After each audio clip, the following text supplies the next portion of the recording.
সংবাদ বিবরণী যেটি সেটি হচ্ছে 2টি ধারায় 10 আর 3 13 বছর এবং 10 লক্ষ টাকা জরিমানা।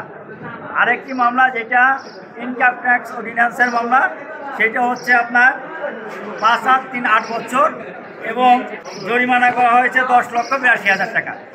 আমরা বিজ্ঞ আদালতে নিয়ম অনুযায়ী আত্মসমর্পণপূর্বক জামিনের আবেদন করেছি এবং সেই সাথে উনি যেহেতু সাবেক এমপি, ডিভিশনের আবেদন করেছিলাম, আর ওনার শারীরিক অসুস্থতার কারণে চিকিৎসার আবেদন এবং এখান থেকে গাড়িতে নেওয়ার জন্য বিজ্ঞ আদালতে আমরা নিবেদন করার পরে বিজ্ঞ আদালত ওনার জামিনের আবেদন নামঞ্জুর করেছেন। কারণ 1 বছরের বেশি সাজা হলে বিজ্ঞ আদালতে জামিন দেওয়ার ইখতিয়ার থাকে না।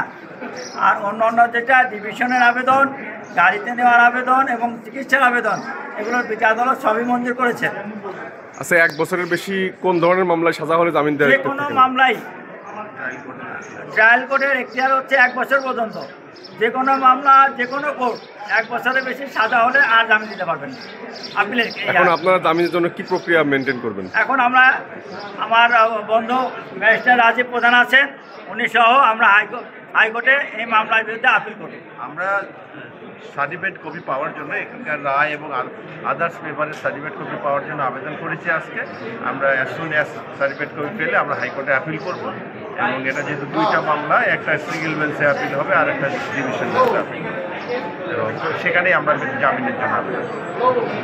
জি, আপনারা হাইকোর্টে প্রথমত জামিন আবেদন করবেন, পরবর্তীতে মামলার রায়ের বিরুদ্ধে প্রথমত আমরা হাইকোর্টে অ্যাপিল করব।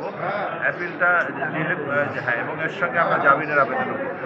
অ্যাপিল অ্যাডমিট হবে এবং জামিনের আবেদন বিবেচনা করবেন।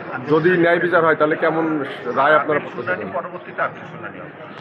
আপনারা কেমন আপিলের রায় কেমন প্রত্যাশা করেন? আমরা খুবই আশাবাদী, কারণ এখানে আপনারা জানেন 111 সরকারের সময়কার রায়, সেই তৎকালীন সংসদ ভবনের ওখানে যে কোর্ট বসেছিলেন সেই কোর্টের রায় এটা, এবং হ্যাভিং নো এভিডেন্স, কোনো এভিডেন্স ছাড়াই, তেমন কোনো এফেক্টিভ কোনো এভিডেন্স এখানে নাই।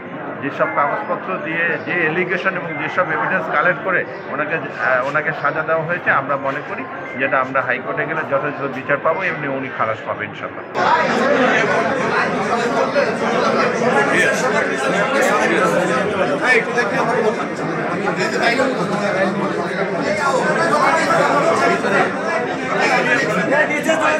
সবাই নিচে